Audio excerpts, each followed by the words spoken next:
Et d'où vient le tarot? Quelles sont les origines de la voyance, de la cartomancie?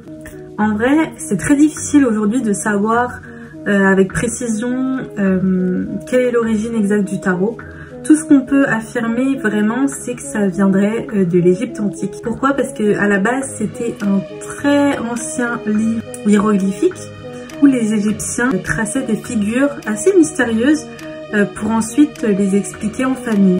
D'après les chercheurs, ce livre était composé de 78 lames d'or qui, d'après eux, était l'un des rares à avoir survécu en fait à l'incendie de la bibliothèque d'Alexandrie. Après ça, les Grecs se sont appropriés cet ouvrage et l'ont répandu dans toute la nation. C'est vrai qu'après, les gens l'ont accueilli comme un véritable ouvrage philosophique. Et ensuite, au Moyen-Âge, ça a été perfectionné par les Bohémiens. Et ils se sont basés pour cela sur le livre de la Kabbale. En vrai, ce n'est que vers la fin du XIVe siècle que le tarot est devenu un véritable divertissement populaire en Europe. Il paraîtrait que c'est ensuite Éthéla, de son vrai nom Aliette, qui, aux environs des années 1780, donna une nouvelle interprétation du tarot, prenant pour cela modèle sur les Égyptiens.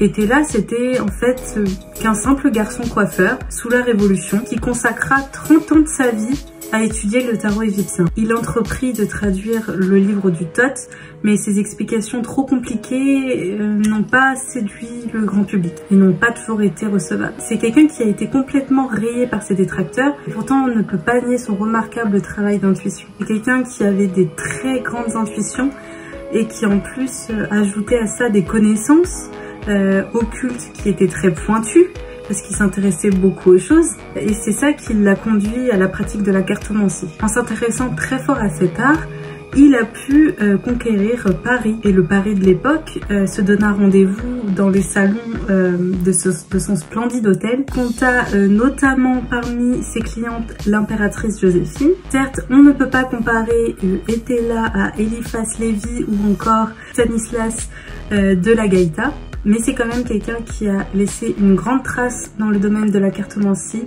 de la voyance et surtout à travers son tarot qui est le tarot du grand Éthéla.